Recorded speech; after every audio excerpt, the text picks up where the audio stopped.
ఇప్పుడు మనకి జూన్ 4న అయితే రిజల్ట్ టైం. నెక్స్ట్ ఏ పార్టీకి అనుకూలత వస్తుంది ఏపీలో? టీడీపీ. ఎందుకు టీడీపీకి అనుకుంటున్నారు? మరి జగన్ మీద వ్యతిరేకత ఉంది కదా అక్కడ, అందుకని. అంటే జగన్ ఇచ్చిన పథకాలు చూసుకున్నట్టయితే చాలా వరకు ప్రజలకు అందాయి. మరి ఎందుకు వ్యతిరేకత చూపిస్తున్నారు అనుకుంటున్నారు?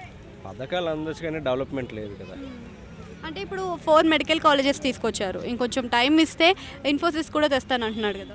ఇన్ఫోసిస్ తెస్తానండి, 5 సంవత్సరాలు అయ్యింది. ఉన్నవి కూడాను పని చేయట్లేదు, బంద్ చేసి వెళ్ళిపోయారు. మరి ఇన్కమ్ సోర్స్ లేకుండా వాళ్ళు ఏం పథకాలు ఇస్తే ఏంటి? ఫ్రీ మనీ ఫ్లో అయితే ఇంకేముంది. అంటే చంద్రబాబు విషయానికి వస్తే కూడా ఇప్పుడు ఉచిత పథకాలు ఇవ్వడం జరుగుతుంది. రెవెన్యూ స్టార్ట్ అవ్వని రాష్ట్రంలో. బట్ అడ్మినిస్ట్రేషన్ పరంగా చంద్రబాబు నాయుడు గారు బెటర్ అనేసి.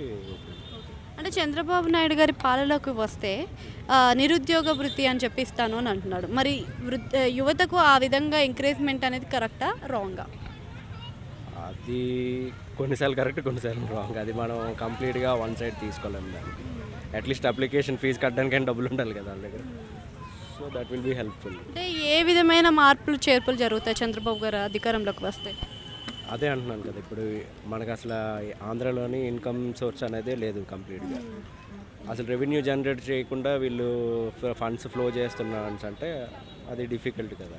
సో కంట్రీ స్టేట్ రన్ అవ్వాలంటే. ఇదే కాకుండా పిఠాపురంలో చూస్తుంటే మనకి పవన్ కళ్యాణ్ గారు 1,00,000 మెజారిటీ తగ్గదు అంటున్నారు. ఇన్ కేస్ వస్తే ఇంత మెజారిటీ వరకు వచ్చి గెలిచే ఛాన్స్ ఉంటాయి. గెలిస్తే చాలు నేను నా ఫీలింగ్, ఎంత మెజారిటీ అనుకో.